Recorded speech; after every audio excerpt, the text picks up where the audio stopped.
Hi friends, welcome back to my YouTube channel. അപ്പോൾ എല്ലാവർക്കും എൻ്റെ ചാനലിലോട്ട് ഒരിക്കൽ കൂടി സ്വാഗതം. പുതിയ വ്യൂവേഴ്സ് ഉണ്ടെങ്കിൽ തീർച്ചയായും എൻ്റെ ചാനലൊന്ന് കണ്ടു നോക്കുക. ഇഷ്ടപ്പെട്ടതിനെ സബ് ചെയ്യുക, ലൈക്ക് ചെയ്യുക, ഷെയർ ചെയ്യുക, കമൻറ്റ് ചെയ്യുക. അപ്പോൾ ഇന്ന് നമുക്ക് വീട്ടിൽ പൊറോട്ട ഉണ്ടാക്കി നോക്കിയാലോ. അപ്പോൾ ഇതൊരു ചാലഞ്ചായിരുന്നു കേട്ടോ ആക്ച്വലി എനിക്ക്.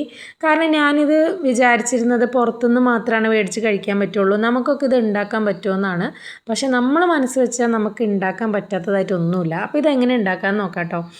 അപ്പോൾ ആദ്യം ഞാനൊരു ബേസനിലോട്ട് കുറച്ച് മൈദാമാവ് എടുത്ത് വെച്ചിട്ടുണ്ടായിരുന്നു. എന്നിട്ട് മറ്റൊരു ബൗളിലോട്ട് ഒരു മുട്ട ഉടച്ചൊഴിക്കുക. എന്നിട്ട് അതിൽ ഒരു സ്പൂണ് പഞ്ചസാരയും കുറച്ച് ഉപ്പും വെള്ളവും ഇട്ട് അത് നന്നായി ഒന്ന് ബീറ്റ് ചെയ്ത് വെച്ചു. എന്നിട്ട് ഈ മൈദാമാവിലോട്ട് ആ ഒരു മിക്സ് കുറേശ്ശെയായിട്ട് ഇങ്ങനെ ഒഴിച്ച് കൊടുത്ത് അത് നന്നായി ഒന്ന് കുഴച്ചെടുക്കുക. പിന്നെ ഞാൻ ഈ മാവിനിട്ട് അടിക്കലും കുഴക്കലും കണ്ടിട്ട് നിങ്ങൾ പേടിക്കണ്ട കേട്ടോ. ഇങ്ങനെയൊക്കെ ആക്കിക്കഴിഞ്ഞാൽ ആ മാവ് നല്ലൊരു സോഫ്റ്റ്നെസ് കിട്ടും. അതിന് വേണ്ടിയിട്ട് ഞാൻ ഇങ്ങനെയൊക്കെ ചെയ്തുകൊണ്ടിരിക്കുന്നു കേട്ടോ.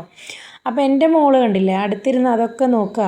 പുള്ളിക്കാരിയുടെ ആവശ്യം എന്താ, അതിൽ നിന്ന് കുറച്ച് മാവ് അവളെ കയ്യിൽ കൊടുക്കണം. എന്നിട്ട് അവൾ കയ്യിലൊക്കെ അത് വെച്ച് തേക്കും, എനിക്ക് പണി ഉണ്ടാക്കി തരാം. അതിന് വേണ്ടിയിട്ടാണ് അവൾ അവിടെ ഇരിക്കുന്നത്. അങ്ങനെ നമ്മൾ മാവൊക്കെ സെറ്റ് ചെയ്ത് വെച്ചു. പിന്നെ നമ്മളവിടെയൊക്കെ ക്ലീൻ ചെയ്തു. പിന്നെ ഞാൻ പറഞ്ഞ കാര്യം സത്യമായില്ലേ, കണ്ടില്ലേ കയ്യിലൊക്കെ വെച്ച് തേച്ചിട്ടുണ്ട്. അപ്പോൾ ഞാൻ അതൊക്കെ ഒന്ന് കഴുകി കൊടുത്തു. അപ്പോൾ ഞാൻ ആ മാവ് സെറ്റ് ചെയ്യാൻ വേണ്ടിയിട്ട് മൂടി വെച്ചിട്ടുണ്ടായിരുന്നു കേട്ടോ. എന്നിട്ട് കുറച്ച് പാത്രങ്ങളൊക്കെ കഴുകാനുണ്ടായിരുന്നു. ആ സമയം ഞാൻ അതൊക്കെ കഴുകിയെടുത്തു. പിന്നെ ഞാൻ ഇതിന് കോമ്പിനേഷൻ കറിയായിട്ട് വെക്കുന്നത് മുട്ടക്കറിയാണ് കേട്ടോ.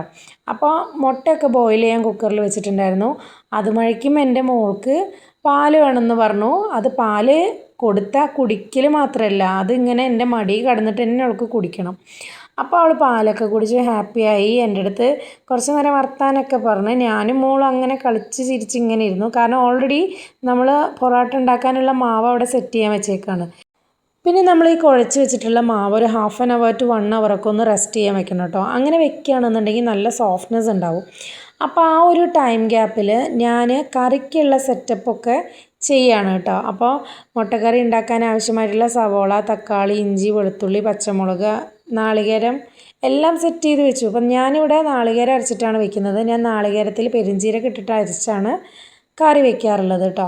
അപ്പോൾ മുട്ടക്കറി ഉണ്ടാക്കണ പ്രൊസീജിയറൊന്നും ഞാൻ ഡീറ്റെയിൽ ആയിട്ട് അങ്ങോട്ട് പറയേണ്ട ആവശ്യമില്ലല്ലോ, എല്ലാവർക്കും അറിയുമെന്ന് ഞാൻ വിചാരിക്കണു. അപ്പോൾ ഇതാ മുട്ടക്കറിയൊക്കെ അടുപ്പിലാണ് ഞാൻ ഉണ്ടാക്കിക്കൊണ്ടിരിക്കുന്നത് കേട്ടോ. അപ്പോൾ എനിക്കെപ്പോഴും അടുപ്പിൽ കുക്ക് ചെയ്യാൻ ഭയങ്കര ഇഷ്ടമാണ്. ഞാൻ എൻ്റെ മുന്നത്തെ വീഡിയോസിലൊക്കെ പറയുന്നതാണ്.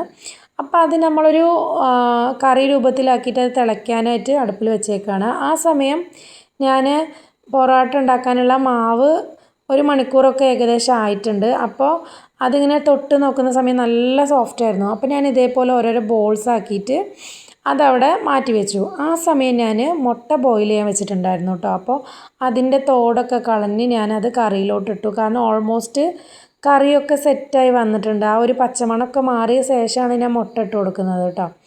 എന്നിട്ട് അതിന് മുകളിലോട്ട് അല്പം പച്ച വെളിച്ചെണ്ണയൊക്കെ ഒഴിച്ച് കറി അവിടെ ഓക്കെ ആയിട്ടുണ്ട്.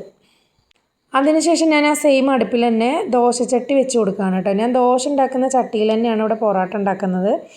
ഇവിടെ നിന്ന് അങ്ങോട്ടുള്ള സ്റ്റെപ്പ് നിങ്ങൾ സ്കിപ്പ് ചെയ്യാണ്ട് കാണണം. കാരണം ഇങ്ങനെയാണ് ഞാൻ പൊറോട്ട ഉണ്ടാക്കുന്നത് എന്നുള്ള മെയിൻ പാർട്ടാണ് ഞാനിപ്പോൾ ഈ ഒരു ഭാഗത്ത് പറയാൻ പോകുന്നത്. ആദ്യം ഞാനൊരു മാവെടുക്കും, ഒരു ബോൾ പോലത്തെ ഷേപ്പിലുള്ള മാവെടുക്കും. അതൊന്ന് പൊടിയിട്ടിട്ട് തിരിച്ചും മറിച്ചും ഇതേപോലെ പരത്തി കൊടുക്കും. എന്നിട്ട് മാക്സിമം പരത്തിയ ശേഷം ഞാൻ അതിൻ്റെ മുകളിലോട്ട് കുറച്ച് വെളിച്ചെണ്ണ ആക്കി കൊടുത്ത് നന്നായി അതൊന്ന് എല്ലാ ഭാഗത്തും സ്പ്രെഡ് ചെയ്ത് കൊടുക്കും. അപ്പോൾ ഇങ്ങനെ കണ്ടില്ലേ തിന്നായിട്ട് കിട്ടും, നമുക്കിങ്ങനെ നൈസ് പരുവത്തിലായിട്ട് കിട്ടും. എന്നിട്ട് ഞാനത് അടിക്കൊന്നുമില്ല, ഞാനതിങ്ങനെ ജസ്റ്റ് ഫോൾഡ് ചെയ്തിട്ട് ഇങ്ങനെ ഒന്ന് ജസ്റ്റ് കുടഞ്ഞിട്ട് ഇങ്ങനെ ചുറ്റിയെടുക്കുക ചെയ്യുക. അപ്പം നമുക്ക് ആ കറക്റ്റ് ആ ഒരു ലെയേഴ്സൊക്കെ നമ്മൾ പൊറോട്ട അടിക്കുന്ന സമയം നമുക്ക് കിട്ടും. ഇങ്ങനെയാണ് ഞാൻ ചെയ്യാറുള്ളത് കേട്ടോ. എന്നിട്ട് അതിന് മുകളിലോട്ട് അല്പം കൂടെ വെണ്ണ തടവി കൊടുക്കും. എന്നിട്ട് അത് മാറ്റി വയ്ക്കും.